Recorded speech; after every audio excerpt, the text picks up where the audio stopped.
Welcome to கதை திரட்டு audio books. இந்த வீடியோவில் நம்ம என்ன கதை கேட்க போகிறோம்னா, யாருக்குத்தான் புரியும் சிறுகதை. நம்ம சேனலை இது வரைக்கும் சப்ஸ்கிரைப் பண்ணாதவங்க சப்ஸ்கிரைப் பண்ணுங்க. பக்கத்தில் இருக்கிற பெல் ஐகானை கிளிக் பண்ணி ஆல்ங்கிற ஆப்ஷனை ப்ரெஸ் பண்ணுங்க. ஸோ தட் நம்ம போடுற கதைகளை உடனுக்குடனே நீங்கள் கேட்கலாம். வாங்க கதைக்குள்ளே போகலாம். இன்று ஆடிப்பண்டிகை. எங்கள் அழைப்பை ஏற்று மாப்பிள்ளையும் அவர் பெற்றோரும் 2 நாட்கள் முன்னதாகவே வந்துவிட்டனர். உத்தியோக முறையில் அவர்கள் டில்லி, சிம்லா என்ற வடக்கு பக்கமே இருந்து விட்டார்கள். இப்பொழுது சென்னையையும் பார்க்க ஆவலுடன் வந்திருக்கிறார்கள். என் மகன் ரவியும் அவனுடைய மனைவி சாயாவும் அவர்களை அழைத்து கொண்டு சுற்றுகிறார்கள். இன்று மகாபலிபுரம் போயிருக்கிறார்கள். கோல்டன் பீச் எல்லாம் பார்த்து கொண்டு மாலைதான் திரும்புவார்களாம். கையில் சாப்பாட்டுடன் கிளம்பி விட்டார்கள். என் மாமியாரோ அங்கலாய்த்த வண்ணம் இருக்கிறார். ஆடி பண்டிகையும் அதுவுமாக இப்படி போவார்களோ? மாப்பிள்ளைக்கு தேங்காய் பால் கொடுக்க என்று ஆசையாக வெள்ளிக்கிண்ணம் செய்து வைத்தேன். புது மாதிரியாக வேலைப்பாட்டோடு எப்படி இருந்தது? அதை கையில் வாங்கக்கூட நேரம் இல்லையாம். சாரி பாட்டி, ராத்திரி வாங்கிக்கிறேன்னு ஓடுகிறாரே மாப்பிள்ளை. அவர்களுக்கு சுற்றி பார்க்கிற ஆசை மெட்ராஸ் பக்கமே வந்ததில்லையாம். பார்க்கட்டுமே, இதுவும் ஒரு விதமான விருந்துதான்.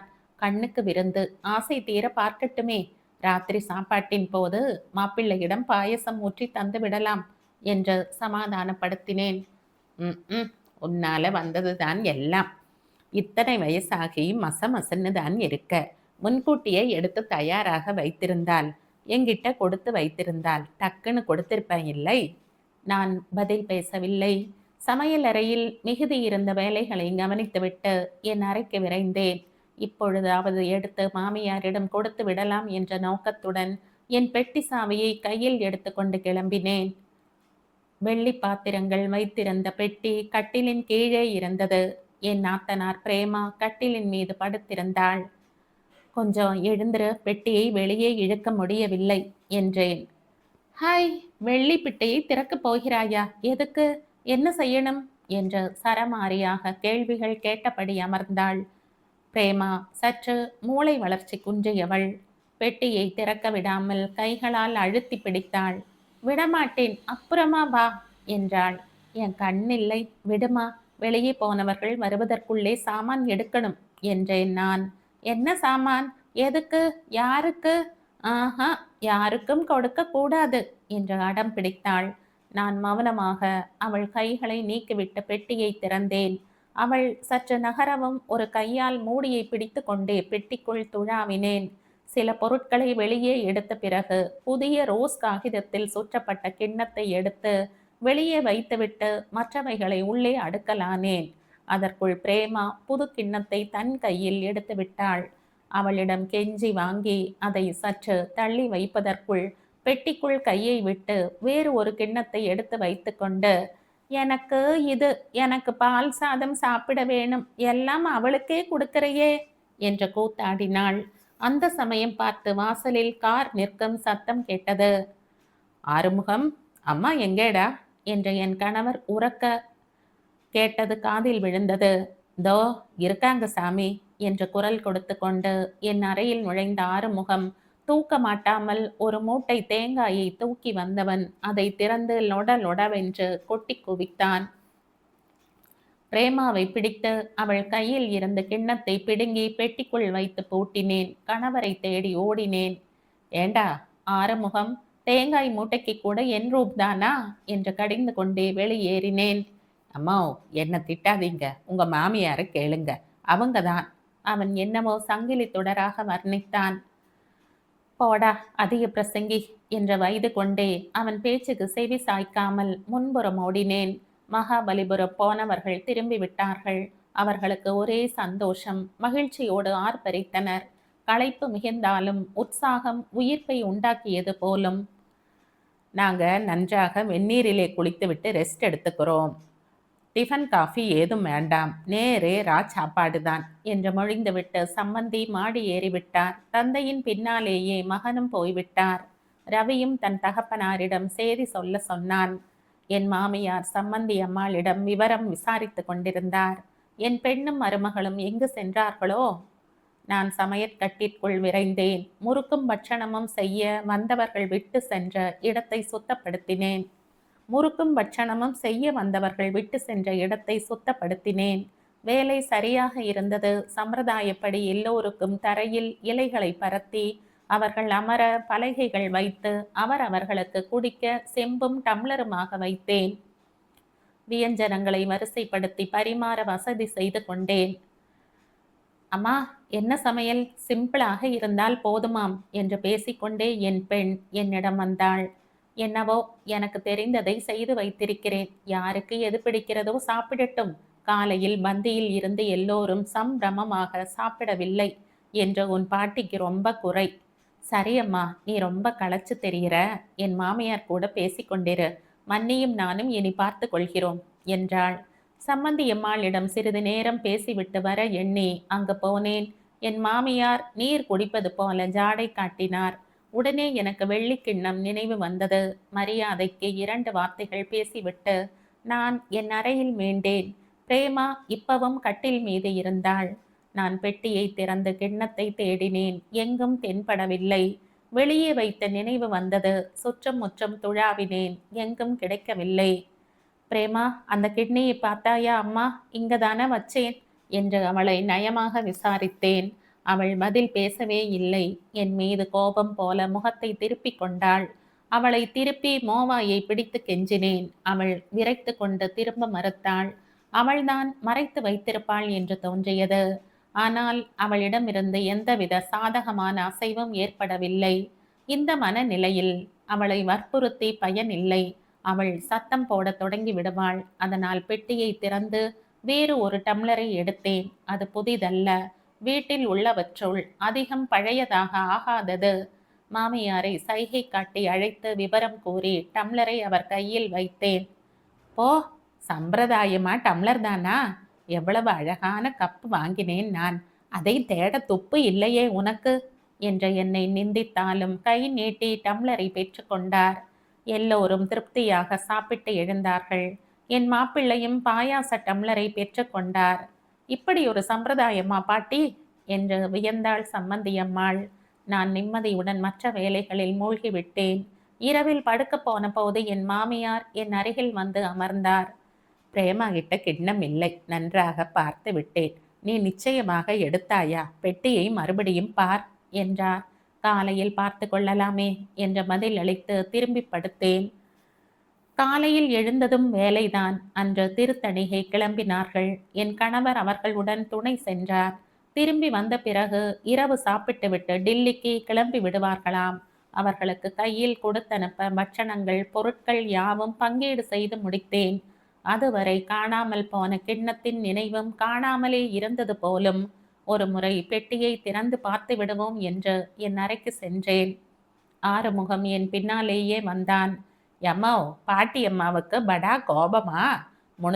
முணுமுணுத்துக்கிட்டே ஊஞ்சல் ஆடுது. ஊஞ்சல் வேகத்துக்கு பேசுதா, பேச்சு வேகத்துக்கு ஊஞ்சல் ஆடுதா? கழுக்கென்று சிரித்தான் அவன். வாய மூடுடா, பெரியவங்க சின்னவங்க தெரியாம பேசிக்கிட்டு.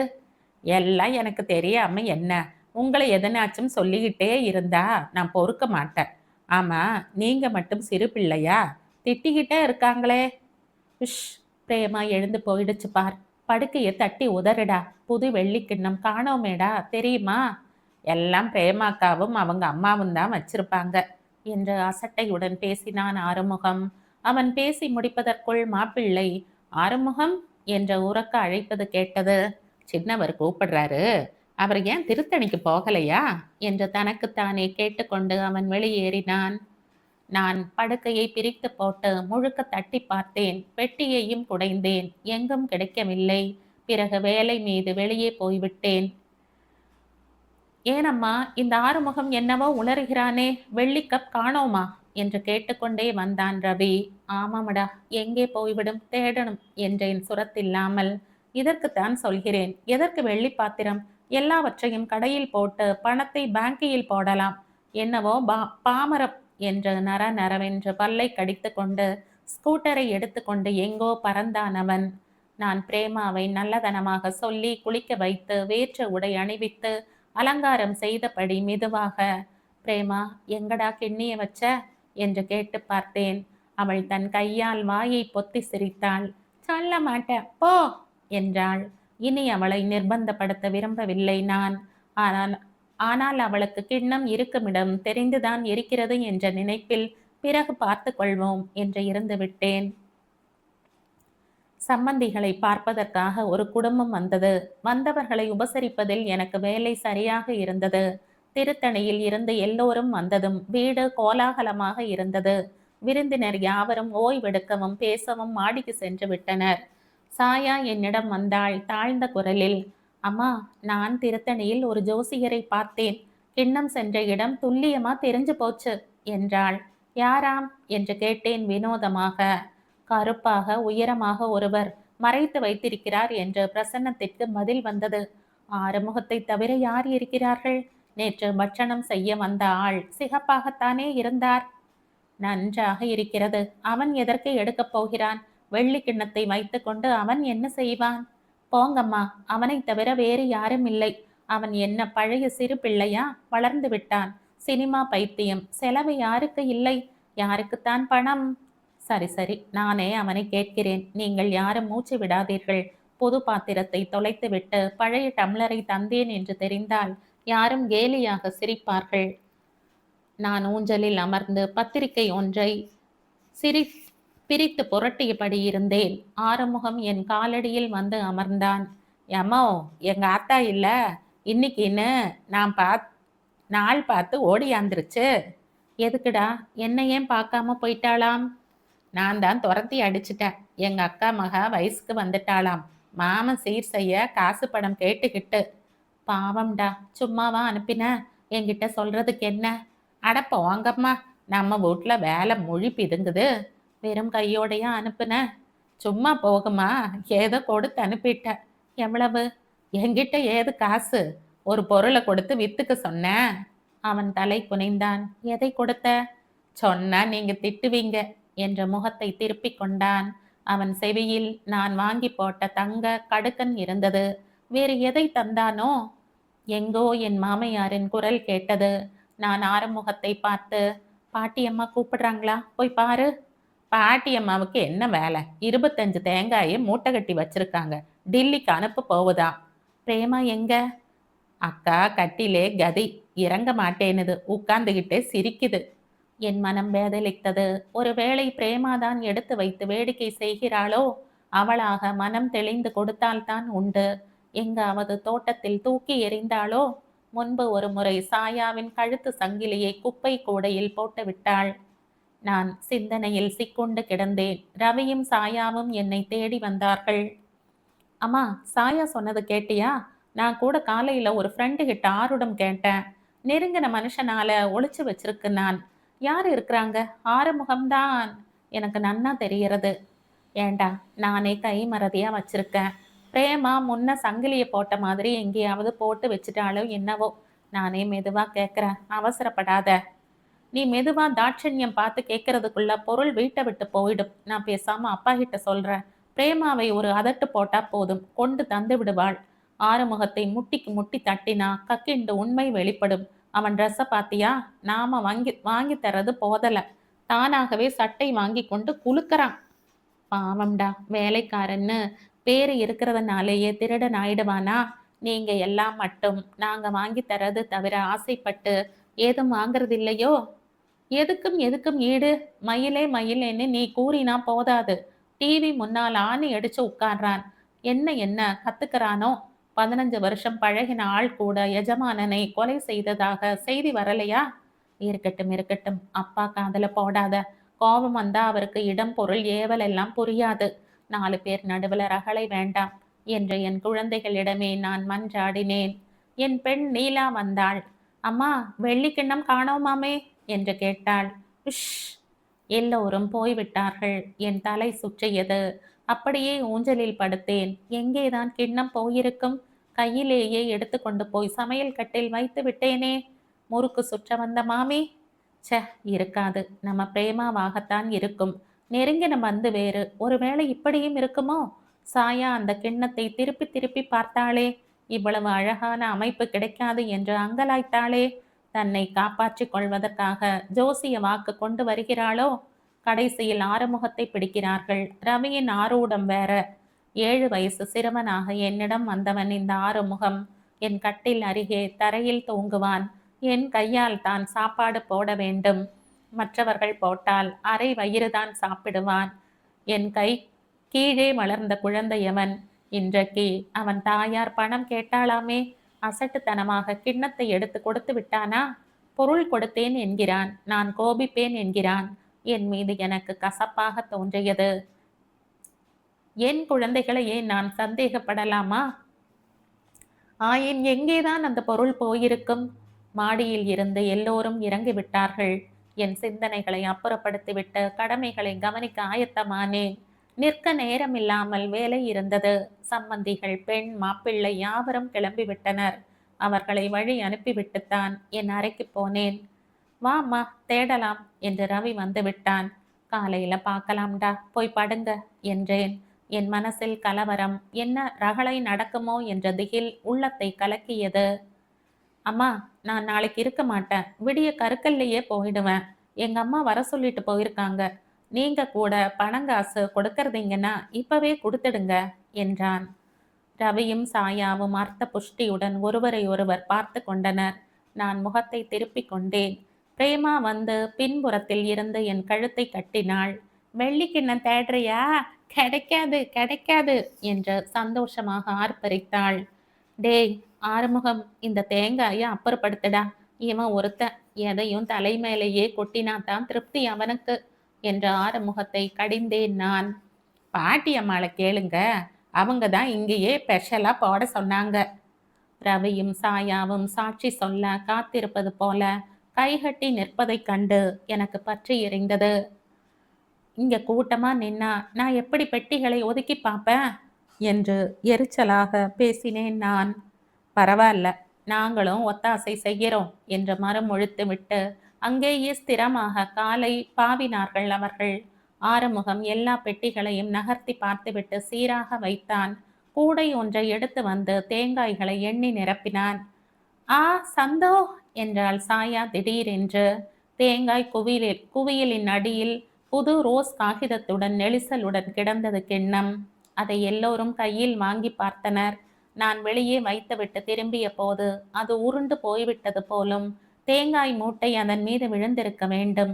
மூட்டையை பிரித்ததும் தேங்காய் குவியல் அதை மறைத்து விட்டது. நான் கிஸ்தி ராணியாக தெருப்பக்க மூஞ்சலில் அமர்ந்தேன். என் கண்களில் இருந்து தாரை தாரையாக நீர் வழிந்தது. ஆறுமுகம் எங்கிருந்தோ வந்து விட்டான். யம்மா, எல்லாம் சுத்தமா எடுத்து வச்சிட்டேன் என்று உற்சாகமாக பேசிக்கொண்டு வந்தவன் என் கண்ணீரை கண்டு மலைத்து நின்றான். வழக்கப்படி காலடியில் இருந்தான். ஏமா அழுவுறீங்க?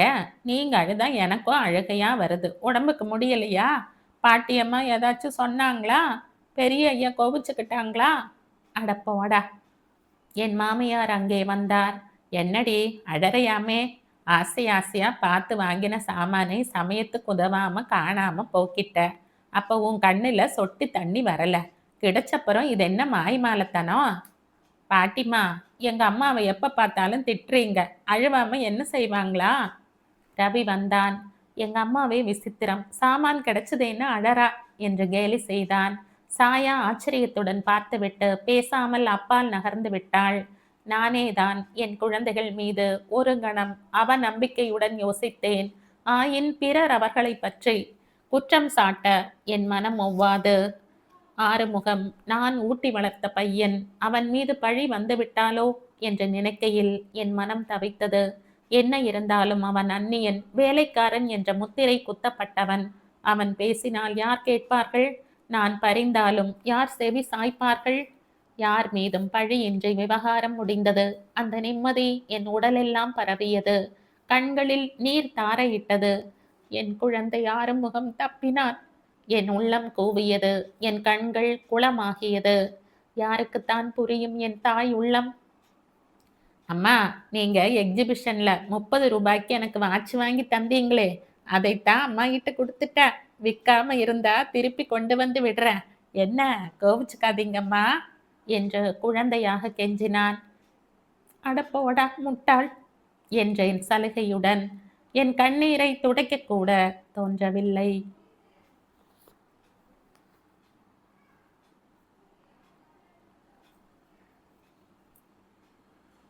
இதோடு இந்த கதை முடியுது. இந்த கதை உங்களுக்கு பிடிச்சிருந்தா, லைக் பண்ணுங்க, ஷேர் பண்ணுங்க, சப்ஸ்கிரைப் பண்ணுங்க. மற்றும் ஒரு இன்ட்ரஸ்டிங்கான கதையோட அடுத்த வீடியோல சந்திப்போம். பாய். Thank you.